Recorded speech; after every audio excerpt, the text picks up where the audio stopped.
بسم اللہ الرحمن الرحیم۔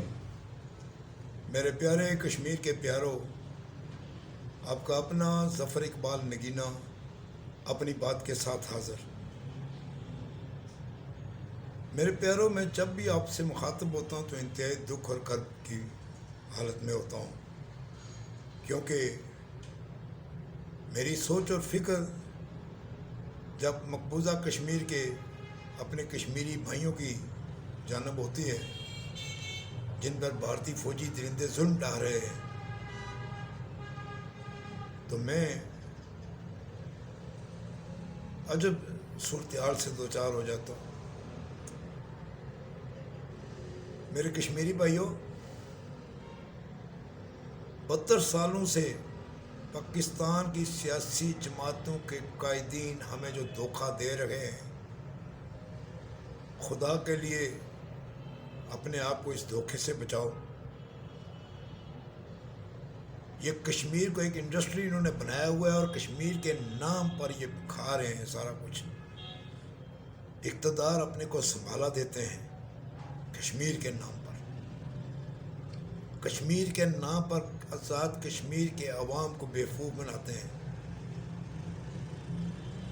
اور یہ آج سے نہیں برسوں سے یہ سلسلہ چل رہا ہے۔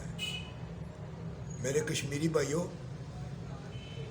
پاکستان کی تمام سیاسی جماعتوں کے قائدین، میں کسی ایک کا نام نہیں لوں گا، میں سب کا کہتا ہوں، تمام سیاسی جماعتوں کے قائدین ٹھگ ہیں، ڈاکو ہیں،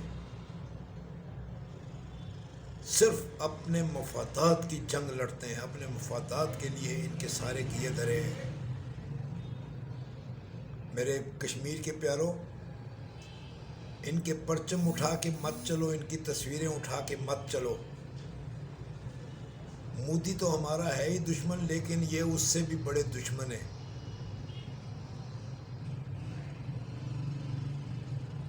کشمیر کمیٹی کا جو چیئرمین ہے وہ کیا گل کھلا رہا ہے؟ وزارت امور کشمیر کیا گل کھلاتی ہے؟ پاکستان میں برسردار طبقہ جو بھی ہوتا ہے وہ کیا گل کھلاتا ہے؟ اپوزیشن میں، حزب اختلاف میں جتنے قائدین ہیں وہ کیا گل کھلا رہے ہیں؟ وہ پاکستانی قوم بھی جانتی ہے، اور میں بھی اس لیے جانتا ہوں کہ میں پاکستان میں موجود ہوں، اور جس صحافتی پیشے سے میرا تعلق ہے، میں ان کو اپنی آنکھوں، ان کے کردار کو، گھٹیا کردار کو آئے روز دیکھتا رہتا ہوں۔ مجھے آج تک سمجھ نہیں آئی کہ کشمیری بھائی جو ہے وہ ریاستی جماعتوں کو چھوڑ کے ان کے دم چھلے کیوں بنے ہوئے ہیں؟ ان کا کچا چٹا اگر میں بیان کرنا شروع کروں تو ہیرا منڈی کے دلال بھی شرمائیں۔ یہ ڈاکو ہیں، ڈاکو، پاکستان کو لوٹنے والے۔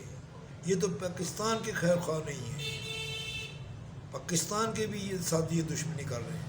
یہ پاکستان آرمی کے بھی خلاف ہیں، یہ پاکستان سرزمین کے بھی خلاف ہیں۔ صرف اقتدار چاہیے، یہ اقتدار کے بھوکے ہیں، مرے پڑے ہیں اقتدار کے لیے۔ اب سینٹ کے الیکشن ہو رہے ہیں اور ویڈیو کلپس آپ نے دیکھیں، ان کی بے غیرتی کی انتہا دیکھو، ان کے ڈھیٹ پن کی انتہا دیکھو۔ ان لعنتی کرداروں سے دور رہو، ان سے بچو، یہ شیطان ہے، شیطان۔ یہ کشمیر کو بیچ کھایا ہے انہوں نے، لگتا یہی ہے۔ اب بھی وقت ہے، سنبھل جاؤ۔ ان کا کردار اتنا گھٹیا ہے کہ ان پر تھوکنے کا دل کرتا ہے۔ عوام کو عذاب انہوں نے ڈالا ہوا ہے۔ پاکستان کے عوام، کشمیری بھائیوں، آپ سے بہت محبت کرتے ہیں، وہ آپ کے لیے جان تک دینے کے لیے تیار ہیں، وہ جان دے بھی دیں گے وہ، لیکن یہاں کی سیاسی جماعتوں کے قائدین کے آسرے پہ نہ رہنا۔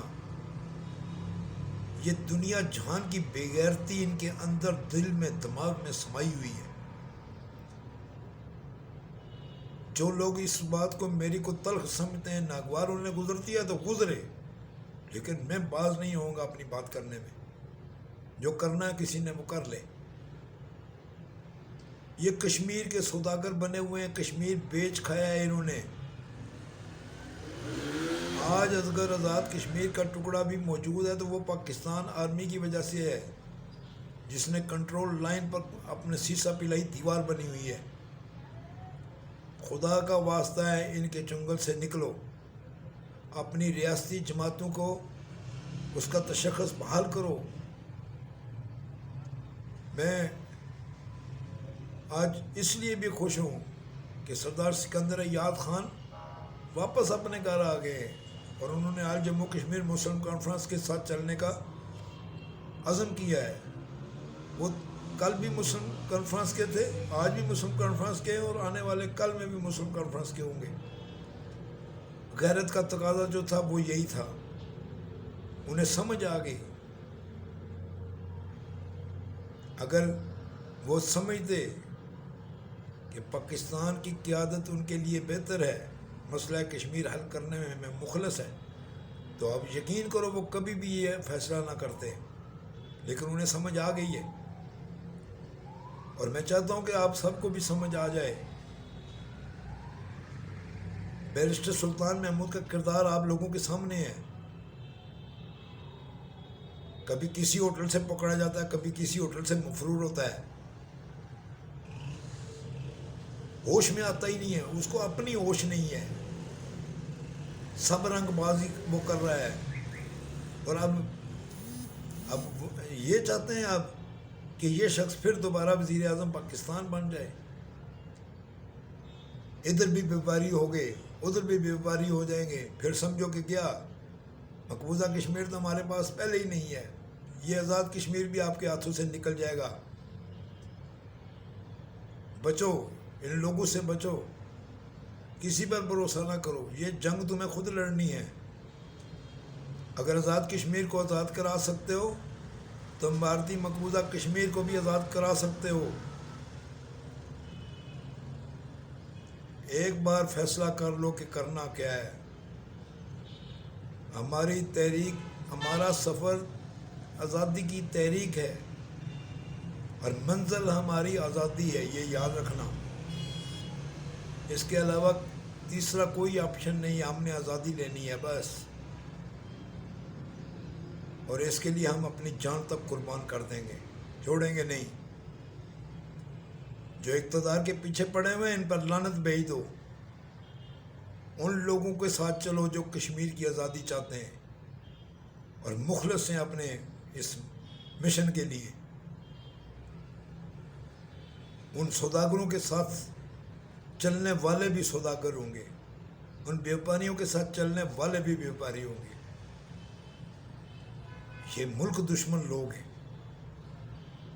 یہ اپنے کشمیری بھائیوں کو دھوکہ دے رہے ہیں۔ ابھی الیکشن آنے والے ہیں، میرے کشمیری بھائیوں، جو شخص بھی کسی پارٹی سے اب بدل کے اس پارٹی میں جائے جہاں سے وہ سمجھتا ہے کہ اب وہ اقتدار میں آ جائے گا تو اسے کوئی عہدہ مل جائے گا، اس خبیث انسان پر وہ ظلم کرو، وہ عذاب اس کے لیے ڈالو کہ اس کے لیے گھر سے نکلنا، دلے کے لیے باہر نکلنا مشکل ہو جائے۔ میں کڑوا ہو رہا ہوں اس لیے کہ میں غیرت لا رہا ہوں، سوئے کو جگانا مشکل نہیں ہے۔ جو بھی پارٹی بدلے اس کو چھوڑنا نہیں ہے، جوتیاں، صرف جوتیاں، اتنی جوتیاں مارو کہ اس کو گھر سے نکلنا محال ہو جائے اس کا، اور دوسروں کو نصیحت ہو جائے کہ پارٹی بدل کے اپنے آپ کو بیچ کے، اپنے ضمیر کو بیچ کے اقتدار لینے کے چکر میں پڑے ہوئے ہو۔ ہمارے کشمیری بھائیوں کے ساتھ کیا سلوک ہو رہا ہے، کیا عذاب میں مبتلا ہیں۔ کچھ تمہیں غیرت ہے؟ تمہارے جیسا بے غیرت انسان دنیا میں کوئی نہیں آیا۔ ڈوب مرو، لعنت ہے تم پر اور تمہارے آباء و اجداد پر بھی۔ کیسا خمیر تھا پتہ نہیں گندا تمہارا، کہ تم آج پھر کشمیری بھائیوں کے ساتھ سودے بازی کرنے کے چکر میں پڑے ہوئے ہیں، اور مقبوضہ کشمیر کے بھائیوں کے ساتھ جو ظلم روا رکھا جا رہا ہے اس کی طرف تمہاری سوچ نہیں ہے۔ میرے خلاف مقدمہ درج ہوتا ہے تو ہو جائے، یہ میرے سے نفرت کرتے ہیں تو کر لیں، لیکن میں صرف کشمیر کی بات کروں گا۔ ارے کچھ حیا کرو، اتنی لعنتیں پھٹکار پڑی ہوئی ہے تمہارے منہ پر،